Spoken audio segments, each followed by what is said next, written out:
Hello, welcome to Toronto, and I'm your host, Tony. Toronto's aging track infrastructure on the TTC has become a real source of frustration for both commuters and the transit agency itself.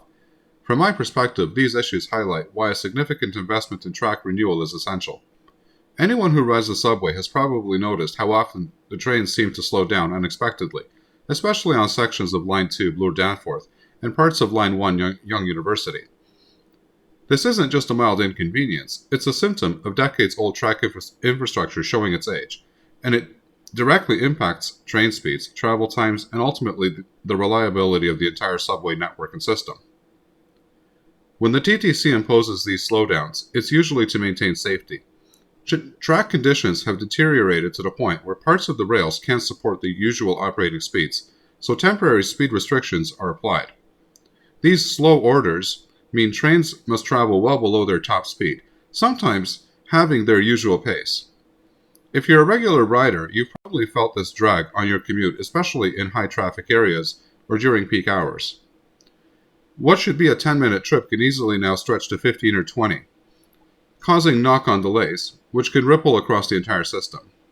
The TTC's own data shows that these track issues increase travel times, often by several minutes per trip. Now, part of the reason that this is happening goes back to how the TTC's funding model works. For decades, there was a focus on operating costs without parallel investment in capital infrastructure. So while the TTC could keep trains running, crucial track upgrades were repeatedly delayed or underfunded. Unlike some transit systems that see regular scheduled overhauls, the TTC has often had to do patchwork repairs, addressing the worst sections without tackling the systematic issue. This piecemeal approach simply can't keep up with the pace of wear and tear, especially given Toronto's harsh winters, which can accelerate rail damage through freeze-thaw cycles. One area where this is particularly evident is between Ossington and Keele on Line 2. Riders frequently encounter slow zones. They're due to persistent track issues.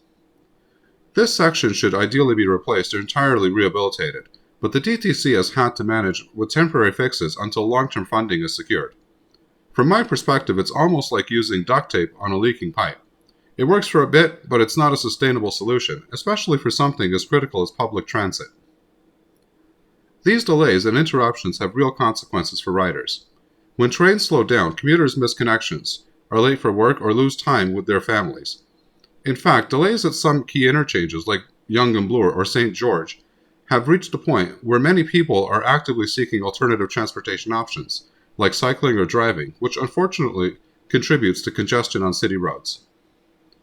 In my opinion, this is a clear case for a comprehensive modernization strategy. Instead of these incremental reactive repairs, Toronto's transit system needs an overhaul with consistent, sustained funding. Cities that prioritize transit as a critical part of their infrastructure, think of cities like Berlin or Tokyo, have regular substantial maintenance budgets that allow them to address aging tracks proactively. It's not just about keeping things moving, it's about building confidence in public transit as a reliable mode of travel. When commuters are constantly hit with delays, it chips away at their trust in the system, making it harder for the TTC to encourage new ridership. The good news is that there are signs of progress. The TTC has outlined several plans for track and infrastructure renewal, and there's been some increase in provincial and federal funding. However, the bad news is that this funding needs to be stable and long-term, which right now it isn't. And the second thing is that it will take time before this gets better.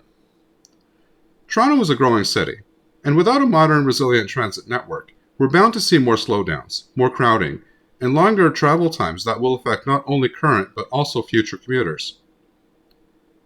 In conclusion, the aging tracks are not just an inconvenience, they represent a wider issue of how we prioritize infrastructure in the city that depends on transit to keep things moving.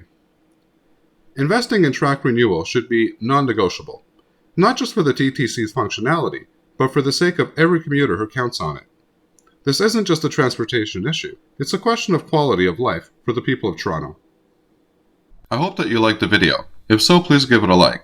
If you're not subscribed and want to be notified of new videos that are released, please click on the Art Toronto button here. This is the video that I would recommend for you to watch next, and I'm sure that you're going to love it. Here's the playlist for all of the latest in transit news and views that you're going to find very informative and interesting. And finally, here is the latest video. Thanks for watching and happy transiting.